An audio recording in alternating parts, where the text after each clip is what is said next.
অন্যের চাকচিক্যময় জীবন দেখে আসলে কখনো আফসোস করা ঠিক না। আসলে নিজের যা আছে তা নিয়ে সন্তুষ্ট থাকা আমি মনে করি একজন বুদ্ধিমতী বা বুদ্ধিমত্তার কাজ। তো হ্যালো এভরিওয়ান, আসসালামু আলাইকুম। কেমন আছেন সবাই? আই হোপ সবাই অনেক বেশি ভালো আছেন।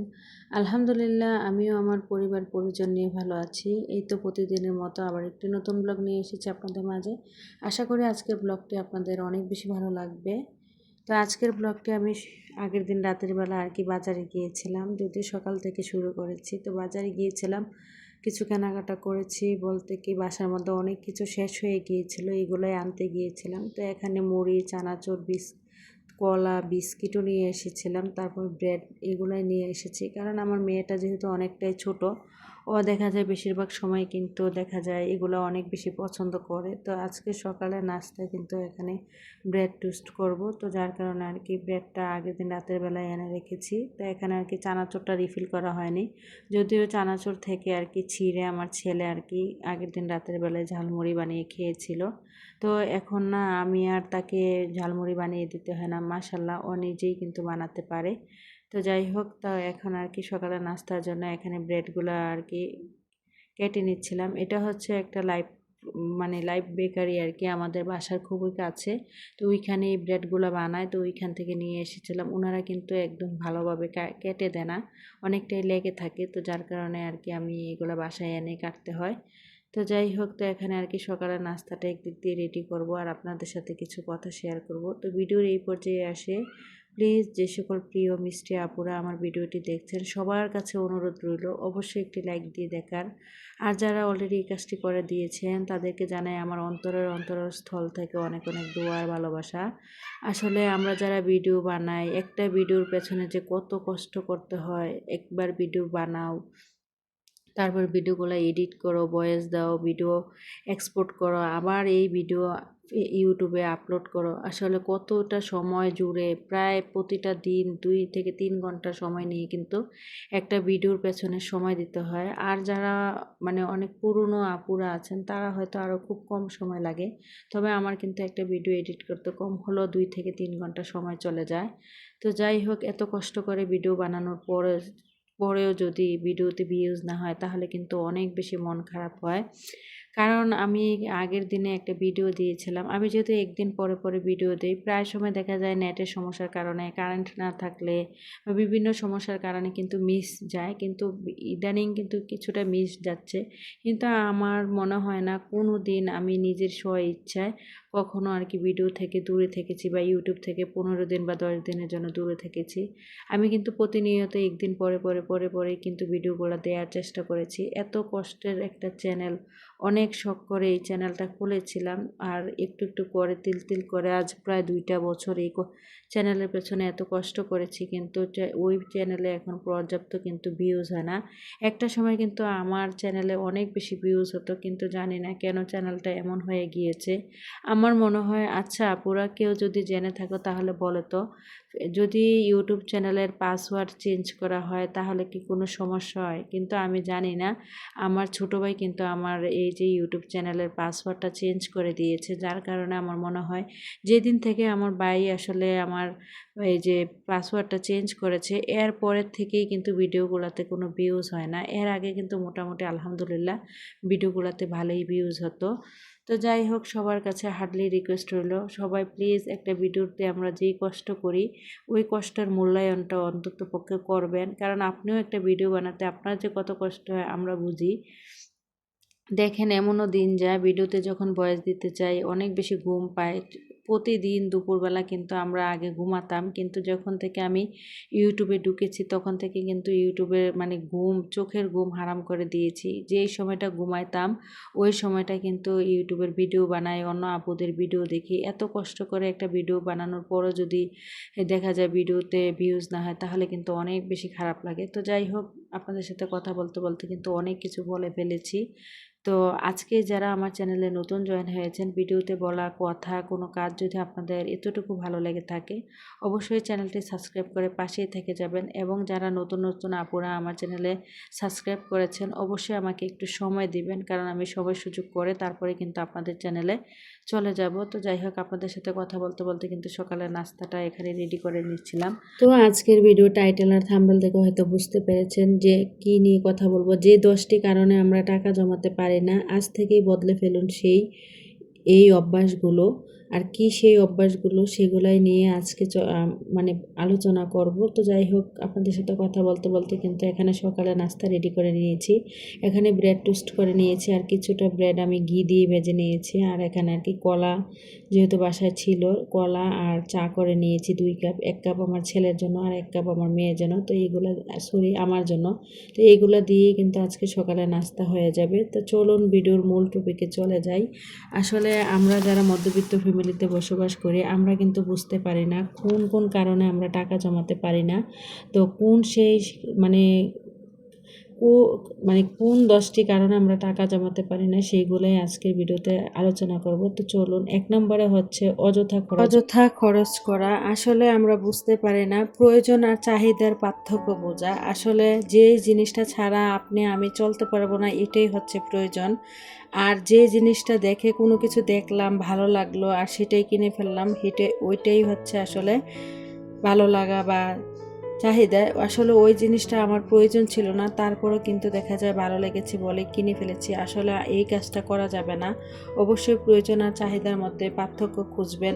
2 নম্বরে হচ্ছে আসলে বাজেট না করা। একটা সংসারে কতটুকু চাল, ডাল, তেল, আটা, ময়দা, মাছ, মুরগির মাংস বলেন, মাছ, মাংস কতটুকু প্রয়োজন। আমি মনে করি কি প্রতিটা মানুষেরই উচিত মাসের শুরুতে কার সংসারে কতটুকু চাল, ডাল, তেল, আটা, ময়দা, তেল, মাংস সব কিছু প্রয়োজন, অবশ্যই তার একটা নির্দিষ্ট বাজেট তৈরি করা। আর নির্দিষ্ট বাজেট অনুযায়ী যদি আপনি সংসার খরচ চালান বা সংসার চালান, তাহলে কিন্তু দেখবেন আপনার সংসারটাকে কিন্তু খুব সুন্দরভাবে পরিচালনা করতে পারেন। আর আমরা যারা আসলে নির্দিষ্ট বাজেট তৈরি না করি, আসলে দেখা যায় যে অকল্পিতভাবে আসলে খরচ করে ফেলি, যার কারণে দেখা যায় যে চাইলেও কিন্তু আমরা টাকা পয়সা জমাতে পারি না। তারপর 3 নম্বরে যে উপায়টা, সেটা হচ্ছে আসলে অতিরিক্ত দাঁড় করা। দেখবেন অনেকে আছে মাসের শুরুতে টাকাটা যখনই হাতে আসে কোনো কিছু পরিকল্পনা করেন না, শুধু অপ্রয়োজনীয় খরচের সংখ্যা বাড়িয়ে টাকা পয়সাগুলো কিন্তু মাস শেষ হবার আগেই কিন্তু দেখা যায় যে খরচ করে ফেলেন, যার কারণে দেখা যায় যে মাসের শেষে কিন্তু কারো না কারো কাছ থেকে আপনাকে হাত পেতে কিন্তু আসলে ঋণ করতে হয়। আমি মনে করি কি আসলে এই জিনিসটা করা যাবে না। আপনার মাথার উপরে যদি ঋণ থাকে বা ঋণের বোঝা থাকে, তাহলে কিন্তু দেখা যায় আপনি যেই টাকা বেতন পান ওই টাকা দিয়ে সংসার চালিয়ে কখনো কিন্তু ঋণের বোঝা বা ঋণের ধারের টাকাগুলো দিতে পারবেন না, যার কারণে কিন্তু আমরা আর এভাবে করে কিন্তু টাকা জমাতে পারি না। অবশ্যই ঋণের হাত থেকে নিজেকে বিরত রাখবেন। 4 নম্বর যে উপায়টা, সেটা হচ্ছে সঞ্চয়ের অভ্যাস না গড়ে তোলা। আসলে আমরা অনেকে কি করি, মাসের শুরুতে বেতনটা পাওয়ার সাথে সাথে কি করি, বাজার খরচ করতেই থাকি, সঞ্চয়ের কথা চিন্তা করি না। আমরা ভাবি কি মাস শেষ হোক, খরচ করার পর যেই টাকাটা থাকবে ওই টাকাটা সঞ্চয় করব। আসলে কিন্তু না, যারা বুদ্ধিমান তারা কিন্তু কখনো এই কাজটা করেন না, আর যারা এই কাজটা করেন তারা কিন্তু কখনোই টাকা পয়সা জমাতে পারবেন না। তো সবারই উচিত মাসের শুরুতে টাকা পাওয়ার, বেতন পাওয়ার একদম সাথে সাথে সব সময় কি করবেন, সঞ্চয়ের টাকাটা আলাদা করে রাখবেন এবং কি সঞ্চয়ী হওয়ার চেষ্টা করবেন এবং কি সঞ্চয়ের অভ্যাস গড়ে তুলবেন। দেখবেন তাহলেই কিন্তু আপনি প্রতি মাসে মোটা অঙ্কের টাকা জমাতে পারবেন। তারপরে চলে আসি 5 নম্বর যে উপায়টা, তো সেটা হচ্ছে আসলে অপ্রয়োজনীয় সাবস্ক্রিপশন নেওয়া। দেখা গিয়েছে আমরা অনেকেই কিন্তু মোবাইল চালাই, মোবাইলের মধ্যে অফুরন্ত প্যাকেজ কিনি, ইন্টারনেটের প্যাকেজ থাকে। আমি মনে করি কি আসলে আমরা যারা এই স্মার্টফোন চালাই, সবারই কিন্তু কম বেশি ইন্টারনেটের বা নেটের প্রয়োজন হয়। তো যার কারণে আমি মনে করি যাদের বাসায় ওয়াইফাই নেই তারা কিন্তু একটা কাজ করতে পারেন। দেখা যায় যে প্রতি মাসেই কিন্তু মোবাইলে দেখবেন বিভিন্ন রকমের অফার আসে বিভিন্ন সিমের মধ্যে, আর সেই অফারগুলো দেখে কিন্তু কেনাকাটা করার মোবাইলের ইন্টারনেটের প্যাকেজ কেনাকাটা করার চেষ্টা করবেন। এতে করে দেখবেন আপনার অনেকগুলো টাকা কিন্তু বেঁচে যায়। আমরা এইগুলা হিসেব করে চলি না দেখে বা একটু বুঝে শুনে চলি না দেখে অযথা মোবাইলের নেট কিনে ফেলি, যার কারণে কিন্তু চাইলেও আমরা টাকা পয়সা জমাতে পারি না। অবশ্যই বিভিন্ন সিমের অফার দেখে মোবাইলের নেট কেনার চেষ্টা করবেন। দেখবেন আপনার মাস শেষে কিন্তু অনেকগুলো টাকা জমে যাবে বা বেঁচে যাবে, সেই টাকাগুলো চাইলেই কিন্তু আপনি জমাতে পারেন। তারপর চলে আসি 6 নম্বর যে উপায়টা, আয়ের থেকে বেশি খরচ করা। দেখা যায় আপনার ইনকাম হচ্ছে 20,000 টাকা, আপনি কিন্তু 30,000 টাকা খরচ করে ফেলেন। তো এই কাজটা করলে কিন্তু কখনো হবে না, কারণ আমরা যারা মধ্যবিত্ত আছি তাদের কিন্তু খুবই স্বল্প ইনকাম।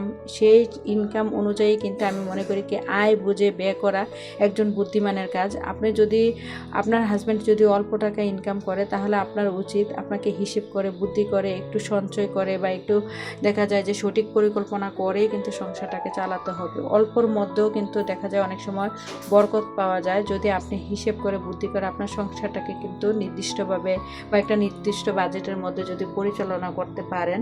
দেখা যায় যে অনেকের ইনকাম হচ্ছে 20,000 টাকা, সে কী করে 6,000 কি 7,000 টাকা দিয়ে আসলে বাসা ভাড়া নিয়ে নেয়। আমি মনে করি কি আসলে এত দাম দিয়ে বাসা ভাড়া না নিয়ে অল্প টাকার মধ্যে বাসা ভাড়া নেওয়ার চেষ্টা করবেন, তাহলে দেখবেন বাকি যেই টাকাটা থাকে ওই টাকাটা দিয়েই কিন্তু খুব সুন্দরভাবে সংসারটা চালানোর পরও কিন্তু চাইলে আপনি টাকা জমাতে পারেন। তারপরে চলে আসি 7 নাম্বার যে উপায়টা, আসলে সেটা হচ্ছে আসলে আমরা কি করি, পায়ে হাঁটার অভ্যাস গড়ে তুলতে হবে। আসলে দেখা গিয়েছে যে আমরা অনেকেই আছি কিন্তু একটুখানি পথ, মাত্র 10 মিনিটের রাস্তাও যদি মানে হেঁটে যাই, তাও কিন্তু অনেকে কি করি যে এই যে গাড়ি ব্যবহার করার চেষ্টা করি। আমি মনে করি কি আসলে গাড়ি ঘোড়া না চড়ে যদি 10 মিনিটের রাস্তা যদি আপনি হেঁটে যান, এদিক দিয়ে কিন্তু আপনার দেখা যায় যে যেই গাড়ি ভাড়ার টাকাটা থাকে ওই টাকাটা কিন্তু আপনার বেঁচে যায়, আর বেঁচে যাওয়া টাকাগুলো কিন্তু চাইলে আপনি জমাতে পারেন। আসলে আমরা যারা মধ্যবিত্ত আছি তারা শুধুমাত্র একটু যদি সঠিক পরিকল্পনা করে চলি বা সংসারটা চালাই, তাহলেই কিন্তু আমরা টাকা পয়সা জমাতে পারি।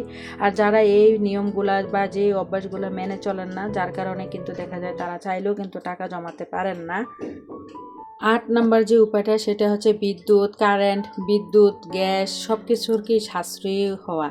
বিদ্যুৎ বিল বলেন, গ্যাস বিল বলেন, সব ক্ষেত্রে আমাদেরকে সাশ্রয়ী হতে হবে। দেখা গিয়েছে ধরেন আমরা রান্নাবান্নার পরে যাদের বাসা লাইন গ্যাস আছে, দেখবেন তারা কিন্তু অযথা কারণে কিন্তু গ্যাসের চুলা জ্বালিয়ে রাখেন। অনেকে আবার দেখবেন বৃষ্টির দিন যেহেতু, অনেকে দেখবেন বাচ্চাদের কাপড় চোপড়ও কিন্তু গ্যাসের চুলার উপরে রশি বেঁধে শুকানোর চেষ্টা করেন। আমি মনে করি কি আসলে যারা বুদ্ধিমান তারা কখনো কিন্তু এই কাজটা করেন না। আপনি যদি অযথা কারণে গ্যাসটা চালিয়ে রাখেন, তাহলে কিন্তু দেখা যায় আপনার গ্যাস বিলটা কিন্তু বেশি আসে। যার কারণে সবসময় চেষ্টা করবেন রান্নার সাথে সাথে কিন্তু গ্যাসের চুলা বন্ধ করে রাখা। তারপর চলে আসি 9 নাম্বার যে উপায়টা, প্রয়োজন ছাড়াই কেনাকাটা করা। ধরেন আপনার কিন্তু দেখা যায় যে বাসার মধ্যে 4টা ড্রেস আছে বাসায় পরার জন্য, কিন্তু আপনার একটু মার্কেটে গেলেন, একটা ড্রেস দেখলেন ভালো লেগে গেল আর সেটাই কিনে ফেললেন। আসলে এইটা হচ্ছে অপ্রয়োজনীয়, কারণ আপনি এটা না ছাড়াও কিন্তু দেখা যায় যে আপনি চলতে পারতেন। শুধুমাত্র ভালো লেগেছে বলেই যে কিনতে হবে তা কিন্তু না। একটা কথা মাথায় রাখতে হবে, আমরা মধ্যবিত্ত, আমাদের কিন্তু বিপদের কথা চিন্তা করে, ভবিষ্যতের কথা চিন্তা করে হলো কিন্তু কিছু কিছু টাকা অল্প অল্প করে হলো কিন্তু সঞ্চয় করে রাখা উচিত। 10 নাম্বার যে উপায়টা সেটা হচ্ছে দেখেন বাহিরের খাবার পরিহার করা। আমরা কিন্তু অনেকেই আছি বাহিরের ফাস্ট ফুড জাতীয় খাবারগুলো অনেক বেশি পছন্দ করি। অবশ্যই বাহিরের ফাস্ট ফুড বলেন, বাহিরের যে কোনো ধরনের খাবারই কিন্তু বাচ্চাদের বলেন, বড়দের সবার কিন্তু স্বাস্থ্যের জন্য অনেক বেশি ক্ষতিকর। অবশ্যই বাহিরের খাবার না খেয়ে বাচ্চাদেরকে অবশ্যই ঘরের খাবার, তৈরি খাবারের প্রতি অবশ্যই বা দেখা যায় যে তো ঘরের তৈরি খাবারের প্রতি অবশ্যই তাদেরকে কি অভ্যস্ত করতে হবে। তো যাই হোক, আপনাদের সাথে কথা বলতে বলতে 10টি উপায় কিন্তু বললাম যেই কারণে আমরা টাকা জমাতে পারি না। অবশ্যই এই উপায়গুলো মেনে চলার চেষ্টা করবেন। আশা করি ভিডিওটা আপনাদের অনেক বেশি ভালো লাগবে। তো রান্না বান্না শেষ করে নিয়েছি, এখানে বিকেলবেলা আর কি মেয়েকে তরমুজ কেটে দিচ্ছিলাম। আর এখন কিন্তু তরমুজের সিজন না, তারপরও মেয়ে কান্না করছিল বলে নিয়ে এসেছিলাম। তরমুজটা মোটামুটি ভালো পড়েছিল। তো যাই হোক, ভিডিওটা এই পর্যন্তই। সবাই ভালো থাকবেন। খুদা হাফেজ। আসসালামু আলাইকুম।